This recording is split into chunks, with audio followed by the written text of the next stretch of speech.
This video is sponsored by Star Trek Fleet Command. This was an especially big contest and the first to include entries from the official Monsieur Z subreddit. To keep the video from being too long, we've abridged some entries, but we'll provide links in the description if you'd like to read them in full. But first, a big thank you to today's sponsor, Star Trek Fleet Command, a free-to-play, story-driven, open-world strategic MMO for mobile devices, both iOS and Android, which takes you through the Star Trek franchises. Any and all links will be in the description below. Make use of research trees to upgrade your fleet as you see fit, unlock and interact with your favorite characters from across the series to build a crew with unique strengths and abilities, build your reputation among the game's factions through engaging quests, and forge alliances to capture new territories and dominate the multiverse. Whether you enjoy base building to maximize your resources, upgrading your ship, promoting your crew, playing diplomatically, or just attacking any hostile ship that comes your way, you'll find something to love about this game. Personally, I just like making my ship as dangerous as possible and then clicking on anything that looks like an enemy. Once again, you can start playing Star Trek Fleet Command for free by following the link in the description.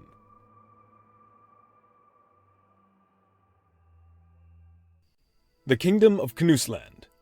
Following Magnus Barefoot's successful invasion in 1098, the Kingdom of the Isles saw itself fully incorporated into the Kingdom of Norway the following year. No longer remaining an archaic playground between independent kings, Irish rulers, and the Norwegian crown, northwestern Britain would undergo gradual stabilization and centralization as increased settlement by Scandinavians would bring political clarity and sea trade that would connect the various distant archipelagos together. By the late 1200s, the region's success paired with rising discontent with the Norwegian crown back home caused the British Scandinavians to eventually revolt and declare independence from Norway as the Kingdom of Canuseland, colloquially known as the Shattered Realm, spanning from the Shetland Isles down to the Isle of Man. The kingdom's newfound sovereignty, however, would be immediately threatened by its ever-expanding neighbor of England, who had annexed and subjugated the fragile Kingdom of Scotland just a few years prior. Fighting alongside the French, Canuseland would beat England during the 100 Years' War and take Ireland as its prize, turning a majority of the island into a confederation of Newslandic vassals, while directly annexing Northern Ireland into the Newslandic crown. Up until the 1800s, Canuseland would find itself at constant odds with England, particularly during the Protestant Reformation, colonization of the Americas, and the breakaway of the Irish kingdoms. However, with the rise of Napoleon at the turn of the 19th century, Canuseland, England, and Ireland would begin slowly cooperating with one another economically, politically, and militarily, and by the turn of the 20th century, England had become the economic heart of this three-way alliance, while Canuseland would remain the political mastermind behind it. The Neanderthal Confederation. Long ago, the Neanderthal clans lived together in harmony. Then, everything changed when the human nations attacked. Some of the clans chose to placate the humans by intermarrying and offering tribute, while others attacked them in martial resistance. The humans proved too powerful with their advanced weaponry and more centralized tribal systems. The last remaining Neanderthal tribes, realizing the fighting back would lead nowhere, fled into the Alps instead. The humans attempted to subjugate them, but with the terrain advantage being so strongly in favor of the Neanderthal clans, human forces were unable to break their defenses. The clans in the mountains entered a period of isolation, becoming the last bastion of Neanderthal civilization on the planet.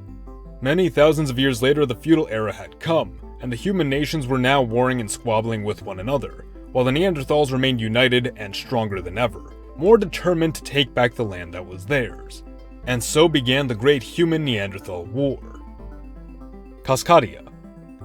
While the Russian homeland was undergoing internal conflicts, many saw the colony on the west coast of North America founded in 1754 as a way to escape their troubles and start over. Thousands began flooding into the colony and it soon became self-sufficient. The colony would remain under direct Russian control for a total of 101 years, before it eventually declared itself a free nation in 1855. The reason for this sudden freedom was due to increased taxation following the Napoleonic and Crimean Wars. By 1863, Cascadia had a population of over 1.5 million and a strong trade-focused economy. The future of the country, however, became uncertain, as the Russians sought to regain what was in this timeline a very lucrative colony, while the United States began making efforts to seize the west coast. Cereal. Israel annexes Syria. Or maybe Syria annexes Israel. Part of a complete breakfast. Either way. La République de Nice-Vue. The conquest of Canada by Britain had seen the Acadians and the mixed French-Canadian Métis driven out of their eastern homelands and into the far west, beyond the Mississippi River. The subsequent American War for Independence, French Revolutionary Wars, and Napoleonic Wars would keep Britain too preoccupied to concern themselves with this relatively minor threat, allowing the Acadian and Métis people to establish for themselves a rudimentary state in the upper Rocky Mountains and west coast. For the sake of maintaining a stable population against the encroaching British, many white Acadians intermarried with local native people, adding to the size of the Métis population. The Americans, favoring the Republic as a buffer against Britain's expansion down the Pacific coast, would declare it a protectorate of the US, initiating a development and trade period in which the Métis Acadian Republic would thrive, though efforts would persist by the US to integrate the region into the larger Anglo-American culture, efforts which the Republic would resist. The Confederation of Amero, Oceania. After the fall of the European West and the rise of fascism and communism in the Old World, major nations in the Americas and Oceania sought to do something to protect themselves against their enemies and protect their ways of life. The Confederation was met with several issues, most notably a lack of trust and ever more conflicting interests. Despite this, after years of compromise, the Confederation proved itself to be a capable force which outlasted the fascist powers of Europe and the communist powers of Asia. The Sarmatian Republic.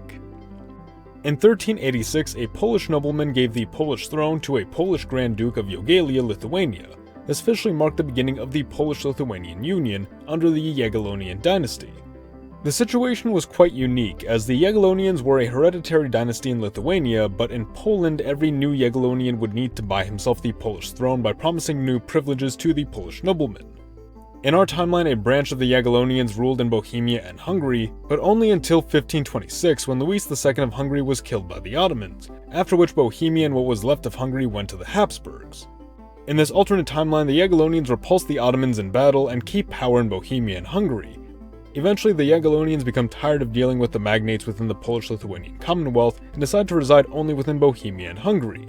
But to protect Hungary from Ottoman invasions, the Jagiellonians call upon the Polish-Lithuanian magnates one last time to launch a massive crusade into Ottoman-held Romania and Bulgaria, and invite the Romanian and Bulgarian noblemen into the concept that had already existed within the Commonwealth, the idea that all Eastern Europe's noblemen had a common ancestor, the ancient tribes of Sarmatia. Greater Thailand. Thailand, seeing regions in neighboring India and China being swallowed up by the European powers, began to industrialize and westernize in a similar fashion to Japan, hoping to match the Europeans in battle when they inevitably come to Thailand's doorstep. In the west, they are able to retain their territories in the Malay Peninsula, even pushing into lower Burma. In the east, while Vietnam had already fallen to the French, the Thai are able to force the French colonists to the coast, retaining control over the inland jungle. The Confederation of Blackwater. While the Americas had forever been changed by the creation of the United States, it would not stand alone as the sole great power on the continent. Upon the United States rejecting the French sale of Louisiana, Britain had taken to invading the region itself. Following the Napoleonic Wars, the territory was gifted as a new home to the Iroquois as an Amerindian buffer state against future American expansion. The Confederation of Blackwater was officially formed just some years later as an amalgamation of various Iroquois, Plains, Southern, and Western tribes, existing under an elective monarchy with their crown chieftain being elected every 10 years. Architects, carpenters, and engineers would be hired from Mexico and Canada to build a capital region for the central government and the various provincial governments. Despite this, it appeared as though war with its neighbors was imminent, in Mexico for prompting secessionist movements among the native tribes, with the United States for interfering with frontier settlement, and with British Canada for attempting to block off Canadian settlement of the West. The US of Z thanks you for watching, and a big thank you to everybody who sent in a country. We had a lot of great ones this time around, but we just couldn't fit them all into one video, and hopefully we'll be able to do a follow-up where we get to the countries that didn't make it into this video. As always, support your legion by liking the video, or join our ranks by subscribing for more. Mr. Z, out.